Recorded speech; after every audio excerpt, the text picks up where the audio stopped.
left the banking business in 2007, and he moved to North Carolina, and now lives in Apex, owns property there. And we're delighted that you selected a part of God's heaven to come down here and look at us. Why is Frank running for office? Well, he listens, he watches, and he pays attention.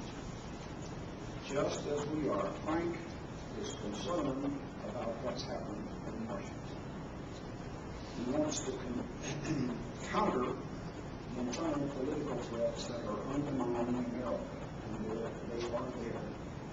He wants us to return to the values that made America a great country and a world leader.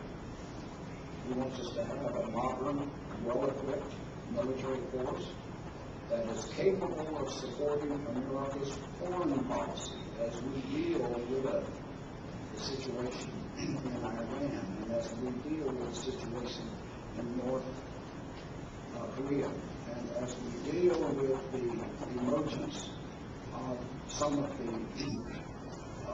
portions of the Soviet Union.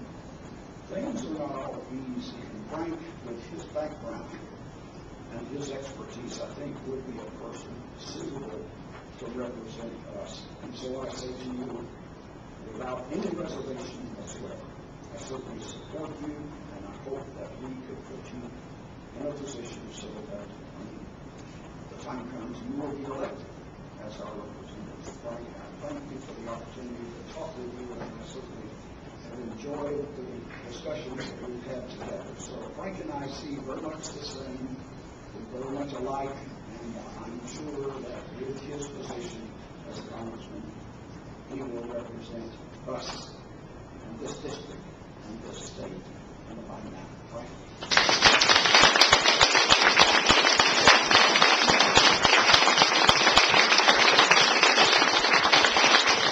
Try with this microphone, he has to whack it. Perhaps banging this thing around will help us out. Sorry about that, General. You did a nice job without the mic anyway. Good evening, everybody. It's a real honor to be with you. I want to thank retired Colonel Jay Stobbs, of course, retired Air Force General Norman Gaddis. I'd like to thank Katie Dubois, who did a fantastic job setting this up in coordination with my campaign manager, Betsy McCorkle, Bill Endorses, and Jennifer Galletti. I have with me tonight as well my wonderful consultant team, and Don and Ryan Burrell. So thank you all from the Air Force, the Marines, the Navy, the Army, the Coast Guard, the Reserves. Without you, of course, we would have nothing. You know, the Constitution is one of the greatest documents created by mankind, and one of the number one conditions of that Constitution is national defense. And that is what you've all done for us, and that's why we're sitting here comfortably in this beautiful room, having this conversation, as the General said, being able to criticize our government without any difficulty coming back our way, except maybe losing a vote or two, which isn't too bad. Actually, much of what I had to say, the General has already had to say. I mean, the concerns that he expressed here are the concerns that I have. We had a wonderful opportunity, myself and retired Colonel Jay Stobbs, to sit down for lunch not far away from here and discuss what was on my mind and, pick my brain a little bit, understand why it is I'm doing what I'm doing and what motivates me to do these things. And, it's amazing to sit with these two great gentlemen and hear some of the stories and the emotions, how close they are to the surface with respect to what they've gone through to protect this country, and really the honor that they have in themselves. It's remarkable to experience. And, I really cherish that moment. I've shared the story of that lunch together with my siblings, all 5 sisters. And, my family comes from a military background as well. Well, I haven't served. I had a brother in the Navy. I had a sister in the Navy. I had a sister in the Air Force. I've had 2 brothers-in-law in the Navy, another brother-in-law in the Air Force. I have a nephew in the Coast Guard. When they came out, the strength that they had and the correctness of the path they were on and how it helped straighten out their lives and put them in the right perspective and put in their minds and souls that America is the greatest country they could ever imagine. It was amazing to see the transformation of these individuals and what happens when you come out of the military. And it's a testament to one of the greatest institutions we have in our government. In any event, I really love to be American. I love to call myself American. Those of us lucky enough to have been born within these borders under the great document called the U.S. Constitution, we're really very fortunate, blessed human beings. And I really like it. And I like to be proud of America. I like to be proud of my fellow citizens. I like to be proud of our industry and our corporations and our small businesses and our amazing landscape that we're just endowed with because this is the spot, our ancestors chose to land on. But what I really miss is being proud of my federal government. And that is something we need to get back, is to be able to be, as individuals, unequivocally proud of what our federal government does for us, living within its means, living within the confines of the U.S. Constitution. And yet there's still one aspect of the government that we can unquestionably be proud of, and that's the U.S. military. Every day, our fellow citizens, men and women, are out there putting their lives on the line so that we can do what we do every day, and most of us do it without thought of the fact that they're out there surrounding us, doing what they have to do to make sure that the number one job of this country is providing defense and protecting our interests overseas. Not just our economic interests, which are varied and wide, but the interests of our allies, and making sure that the fight is out there and not within our borders.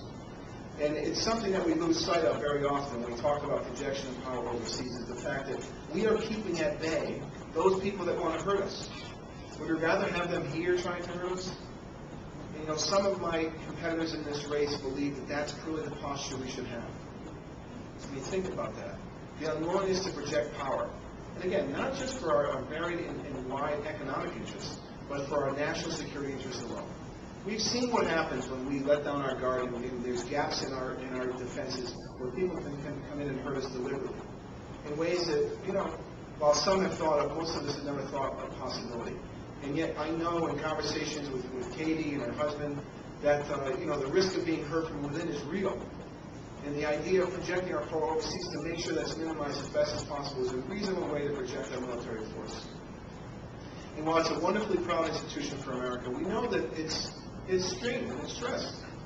As the general said, we've cut our forces to a point where we really have to work as efficiently as possible to make sure we're protecting ourselves. And we need to know, it becomes clear that it's time to move a guy like David Price out of Congress. 24 years is way too long. He has thrown earmarks at the military establishment in 4th District for decades. And yet when he goes back to Congress, he votes in a way that is not indicative of support of the U.S. military. We put the U.S. military at risk in Iraq and Afghanistan, and what did the Democrats do in response, political response to go against George Bush was to, harass the funding, the needs that they want. The overseas contingency efforts in support of our military in terms of equipment, material, time served, the repeated tours. I mean, Democrats made it difficult for our soldiers, male and female. And they did it for political reasons. They did it for ideological reasons that are uniquely different from what our American heritage says it should be.